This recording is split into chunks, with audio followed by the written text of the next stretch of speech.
Jenny, she, her, is asking about when is it a good time to pick an argument with believers? I think this is, a really interesting topic. And yeah, you're on with SR and the Cross Examiner. Jenny, how are you? I'm doing really good. I hope both of you guys are doing really good tonight. Yeah, pretty good, pretty good. So is that kind of the gist of your question? Was there more to it you wanted us to expand on? That's basically the gist of it. Because I have definitely, I don't want to give too many details because I don't want to make this about myself. But part of my profession does require me talking to a lot of different people of a lot of different viewpoints. And a lot of times I am kind of roped into the God conversation unwillingly. And sometimes it's easy to tell when it's a good idea to just cut it off. But at the same time, I know that because of the place we live, the place we live in America, how ingrained Christianity and religion is to everything, really. Yeah. I know that I can't, as an atheist and as a transgender woman, I don't feel comfortable just being silent all the time. So when is a good time to not be? Yeah, I think some great points you brought up. Cross Examiner, do you wanna shake a shot at it? Oh, you're muted, man. That's okay. We've all done it. Trust me. Richard did it last week. Johnny does it like every. Johnny P. Angel. Yeah, I'm now a professional. I'm now a veteran. So I say the first rule is always when you feel safe. That's the number one rule, because we live in a society, even though we are removed somewhat from the ages where you could, legally be killed for expressing your atheism. We still live in a society where the mere expression of a lack of belief is enough to anger people, enough to either violence or shunning, things like that. So number one rule, as long as you're safe. Number two, I would ask yourself, what's the goal here? Now, a lot of times when you get into discussions with people about their strongly held beliefs, you may not change their mind, but you may give them something to think about. But if you're in a situation where a lot of people are listening, like a show like this, even though you don't change the mind of your debater, let's say, that you're debating, you may have many people listening in who aren't as vested and don't have their backup, and they may hear your points, and that may help persuade them to be less fanatical or less fundamentalist. So make sure you know what your goals are, because if you're just doing it to make yourself feel better, but it's not really going to achieve anything, then maybe decide to take a pass or do whatever you would normally do to bite your lip. But if you feel safe and you think it's going to achieve something, and that something may just be you feel better, it's safe, and I'm just going to feel better standing up for myself, by all means do it. Those would be my two rules. Yeah. What are your thoughts on that, Jenny, before I shout anything? What do you think? I mean, to be honest, that makes a lot of sense. I'm trying to think back at some of the times where I have either avoided confrontation or continued the confrontation and tried to think of what my mindset was behind that. And do you mind if I give you an example? Yeah, go ahead. So at the time, I was working at a department store. I was a in-store seller of the phones there, but we didn't work for the same company. It's a bit of a long story. I had just caught in for my break. I was actually having a great day. I was even singing a song under my breath because I like doing that when I'm at work. It gets me focused. And then religion showed up, right? A very nice lady approached me and at first was like, "Oh my gosh, you seem so nice and you're so friendly at work." And I'm like, "Hey, you have to do something to keep the day going." And then she starts going into this story about how her partner at one point would let her go out with people no matter what and let her do anything else as long as she came back home. And I was like, "Oh, this is interesting." I didn't know that they had open relationships as common then. And then all of a sudden she drops it. "Son, I'm talking about the Lord." That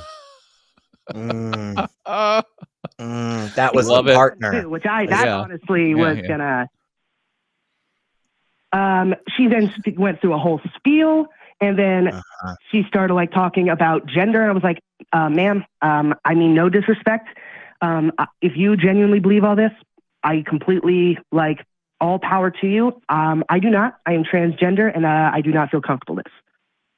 And the last thing she said before walking away was how God made me how I was and made me the gender I was supposed to be. So, I called my boss and I was like, yeah, I'm going home. After that, I was like, I'm done today. Yeah. And I think I would say, you know, and this is just my personal, you know, beliefs on this, Jenny, I think you handled that, you know, really well. And most of my thoughts are, you know, honestly copy and paste from Cross Examiner. I very, very happy. The first thing he said was, you know, make sure you're safe. Cause I totally agree. I think that is just the number one freaking thing. And that isn't always super duper easy to know, unfortunately. Sometimes it's like, well, I'm safe in this sense, right? Like nobody's gonna just outright attack me here at work necessarily. But are you safe in the sense of you're not going to see any repercussions from voicing your opinion? I know in my neck of the woods in Tennessee, there are absolutely, undeniably places that will let you go if they find out that you're not a Christian.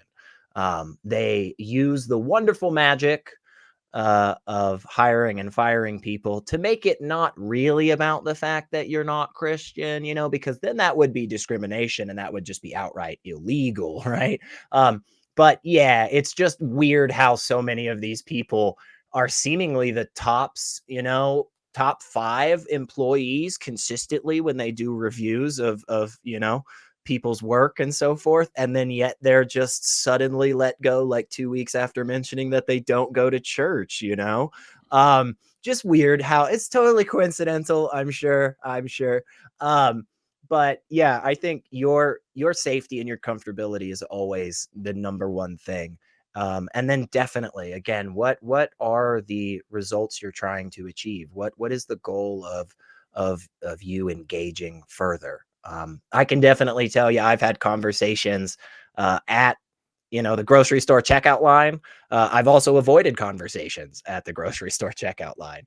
Sometimes they go well, sometimes they don't go so well in both scenarios. Unfortunately, there is no perfect answer because, you know, I've heard some people say, oh, you know, what I try to do is I try to have like a really good one liner to leave a conversation. You know, it's like in the old days, you know, you could say, I guess parking meters still exist somewhere, but you know, long ago you could always end a conversation by just being like, oh shoot, I parked by a meter, you know, like, oh, I didn't have a lot of quarters at the time. I gotta run, you know.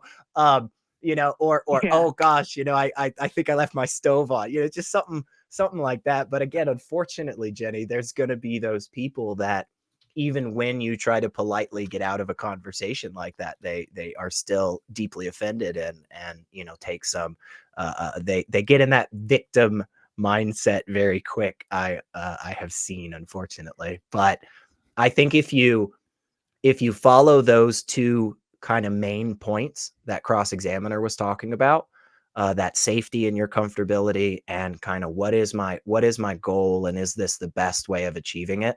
I think you're probably going to find that you come out of the majority of situations similar to the one you described to us, which again, I think you handled really well, and you stood up for yourself and you didn't let people just berate you with, you know, hateful or bigoted things. But also you weren't a dick about it. You know, you weren't a jackass, which is nice too. And I think there's great value in that. Not to say that there aren't times to be a jackass. There sure freaking are. But I hope that people are just taking a little bit more of an effort to understand the effectiveness and kind of the repercussions of doing that. So I know I kind of rambled there a little bit, Jenny, but give us some last thoughts, and then we'll go on and grab some other calls.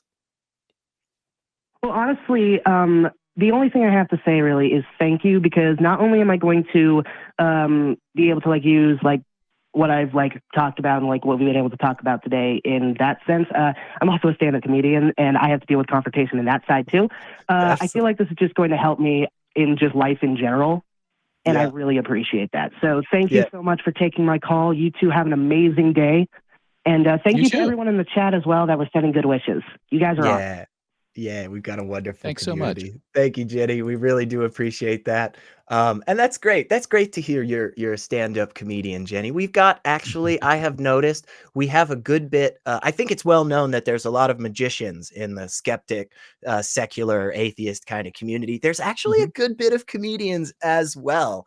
Mhm. And I don't know if that's like an indication of how like great we are or how we're better than everybody else. I'm not going to state that. I'm not going to make that claim, I folks. will. I will. Uh, No. we've got all the best people. We've got the magicians and the comedians. Like we're crushing it, you Yeah, guys. we Like are. step your game up, religious communities. Sorry. Absolutely. Yeah, speaking of your, one-liners to get out of something, this has stuck with me ever since I saw the movie in the '80s called Better Off Dead. I don't know if you've seen it, Mm. an '80s teen comedy. There's a line in there that's, "I've gotta go, my Christmas tree is on fire." Uh-huh. I use that all the time because it shocks people because you're not even in your house and you say it and you leave and they're just like, "What the heck?" So, And the maybe throw further something like away, that at them. the Smoke bomb, gone. the farther away that it is from actual Christmas, I Right. think makes it better. Yes. Just, it's like March and you're like, "Oh no, my Christmas Yeah. tree's on fire." Because Yeah. if somebody asks you, it's like, "Well, dude, like Yeah. conifers they don't stay moist that long. Like at this point, of course it's gonna catch on fire, Yeah, you it's know?" totally consistent.